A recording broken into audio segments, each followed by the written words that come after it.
Hello friends, आज अपन पढ़ने जा रहे हैं क्लास 8 का एक्सरसाइज है 9.1 का क्वेश्चन नंबर 6। चैप्टर है mensuration. Chapter number 9, question number 9 है find the area of a rhombus whose side is 6 centimetre and whose altitude is 4 centimetre. If one of is diagonal is 8 centimetre long, find the length of the other diagonal. Question क्या आना चाह रहा है? Find the area of rhombus. अपन को क्या find करना? Area of rhombus find करना है। किसका? रोम्बस का एरिया फाइंड करना। जो ये रोम्बस बना हुआ इसका क्या फाइंड करना? एरिया फाइंड करना है। Whose side is 6 centimetre. उसकी साइड कितनी देख रखी है? 6 सेंटीमीटर। ये 6 है, ये 6 है, ये 6 है, ये 6 है ना। रोम्बस बहुत अच्छी, चारों साइडें क्या होती है? इक्वल होती है, उसे अपन रोम्बस बोलते हैं। तो साइड कितनी देख रही है उसने? 6 सेंटीमीटर देख रखी है। And whose altitude is 4 centimetre. साथ साथ उसमें एक एल्टीट्यूड भी दे दिया, मतलब जो जो देख रखा है ना, हाइट इसकी, इसकी हाइट भी देख रखी है। कितनी देख रखी है? 4 सेंटीमीटर देख रखी है। फिर one of its diagonal is 8 centimetre. इनमें से जो दो जो डायगोनल देख रखे हैं ना, एक डायगोनल ये दिख रहा है तुमको और एक डायगोनल ये दिख रहा है। उनमें से एक डायगोनल कितना दे के रखा है इसमें? 8 सेंटीमीटर दे के रखा। लॉन्ग कितने सेंटीमीटर का है?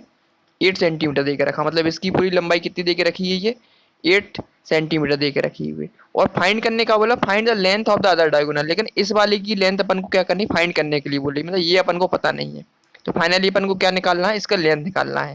Find the length of the other diagonal. तो इसकी सबसे पहले लेंथ फाइंड करेंगे। सबसे पहले तो अपन एरिया निकालेंगे रोम्बस का, उसके बाद जो भी निकलेगा उसके बाद क्या निकालेंगे? उसका फिर अपन लेंथ फाइंड करेंगे। इसकी अदर डायगोनल की लेंथ है ना, दो चीज फाइंड करनी है इसमें। स्टार्ट करते हैं इस क्वेश्चन को। सबसे पहले क्वेश्चन में क्या देके रखा है? साइड देके रखी है उसमें ना। तो अपन पर लिखेंगे अपन, सबसे पहले अपन क्या लेट कर लेते हैं, जो अपन को फाइंड करना है। क्या फाइंड करना? लेंथ फाइंड करना। लिखेंगे अपन let the length, let the length of other diagonal B x मान लेते। ठीक है, जो ये डायगोनल दे के रखा ना, इस वाली डायगोनल क्या मान लेते अपन? एक्स मान लेते हैं इसकी डिस्टेंस को। ठीक है, लेट कर लिया अपन ने एक्स। फिर नेक्स्ट पॉइंट क्या दे के रखा है इसमें? एल्टीट्यूड दे के रखा हुआ है और क्या दे के रखा? साइड दे के रखी हुई है। ठीक है, तो ये रोम्बस कैसा है? सबसे पहले अपन एरिया फाइंड करेंगे इसका। लेकिन एरिया फाइंड करने से पहले अपन देखेंगे कि इसमें क्या स्पेशल केस है। ये जो दिख रहा है ना अपन को, ये एल्टीट्यूड दे के रखा है इसमें। बेसिकली जो रोम्बस होता है उसमें एल्टीट्यूड नहीं दिया जाता, लेकिन इसमें क्या एल्टीट्यूड दे दिया। इसका मतलब ये रोम्बस किसकी तरह काम करेगा? पैरेलल की तरह काम करेगा। तो अपन लिख देंगे अ रोम्बस जो दे के रखा है, a rhombus, a rhombus is a special case. ये क्या बन गया अपना? स्पेशल केस बन गया। स्पेशल केस एज पैरेललोग्राम की तरह काम करेगा। ये कैसे काम कर रहा? पैरेललोग्राम की तरह काम कर रहा है ये। क्यों कर रहा है पैरेललोग्राम की तरह? क्योंकि इसमें क्या आ गया? एक एल्टीट्यूड आ गया 4 सेंटीमीटर का। तो अब एरिया फाइंड करना इसका क्या होगा? प्रोडक्ट की तरह काम करेगा तो अपन एरिया निकाल लेंगे। फिर लिखेंगे area of rhombus. Area of rhombus क्या निकलेगा? फॉर्मूला होता है इसका बेस इंटू हाइट। किसके तरह काम करेगा? इसका बेस इंटू हाइट की तरह। बेस क्या हो गया अपना? बेस इसका किसका दे के रखा है? ये 6 सेंटीमीटर दे के रखा। और हाइट कितनी दे के रखी है इसकी? एल्टीट्यूड 4 सेंटीमीटर दे के रखी है। दोनों दे के रखी, तो अपन लिख लेंगे इसमें बेस कितना दिया था। इसमें बेस कितना दे के रखा था अपना? 6 सेंटीमीटर, 6 लिख लेंगे। और हाइट कितनी दे के रखी थी इसकी? 4 सेंटीमीटर, तो वो लिख लेंगे अपन। 4 सेंटीमीटर इसकी हाइट आ गई। सॉल्व करेंगे तो 6 इंटू 4 कितना? 24। 24 इसमें दे के रखा है सेंटीमीटर दे के रखा, तो क्या आएगा? सेंटीमीटर का स्क्वायर आ जाएगा। ठीक है, तो एरिया निकल आया इसका कितना? 24 सेंटीमीटर स्क्वायर एरिया आ गया।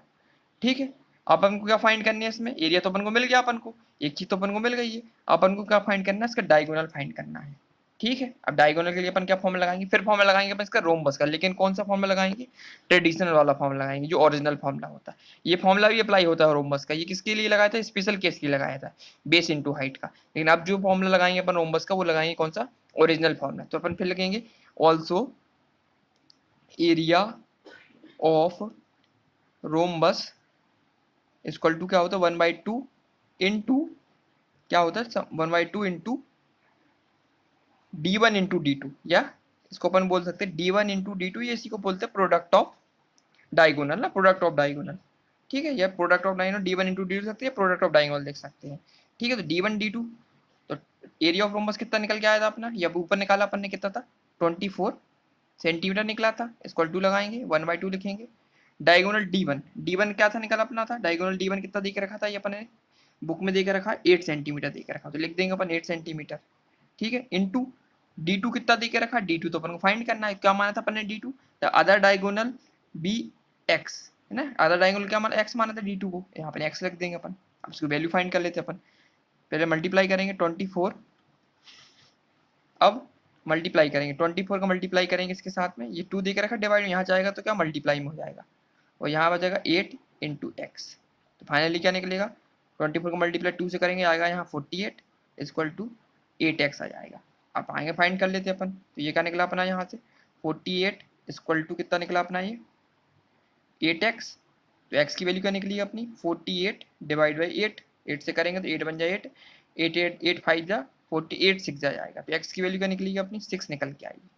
तो जो उसका अदर डायगोनल हो गया, एक तो निकला था 8 दे के रखा था, तो अदर डायगोनल क्या निकल के आया, जो ये वाला डायगोनल दे के रखा, ये कितना निकल के आया अपना 6 निकल के आया, 6 सेंटीमीटर निकल के आया। ठीक है, लिख देंगे हैंस जो फाइंड करना अपन को, हैंस द लेंथ, लिखिए hence the length of other diagonal is 6 centimetre. ठीक है, एक दे ऑलरेडी दे के रखा था 8 सेंटीमीटर, दूसरा कितना निकाल लिया अपन ने 6 सेंटीमीटर। ये तो उसने पूछा था क्वेश्चन में ये पूछा था ना, क्वेश्चन में क्या पूछा था,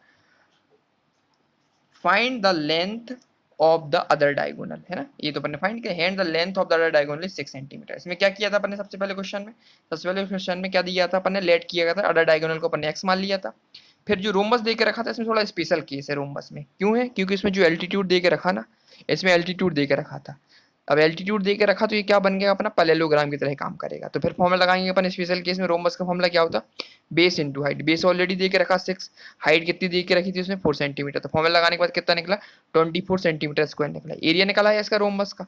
अब रोम्बस की एरिया मिल गया, तो रोम्बस का अपन को ऑलरेडी फॉर्मूला पता है, बेसिक फॉर्मूला क्या होता, rhombus equal to area of rhombus 1/2 into d1 into d2, d1 into d2 मतलब प्रोडक्ट ऑफ डायगोनल होता है। ठीक है, तो 24 क्या दे के रखा था, इसका एरिया पुट कर दिया, 1/2 रखा, d1 कितना दे के रखा था इसमें ऑलरेडी, देखो कितना दे के रखा फिगर में 8 दे के रखा हुआ था, ठीक है सेंटीमीटर।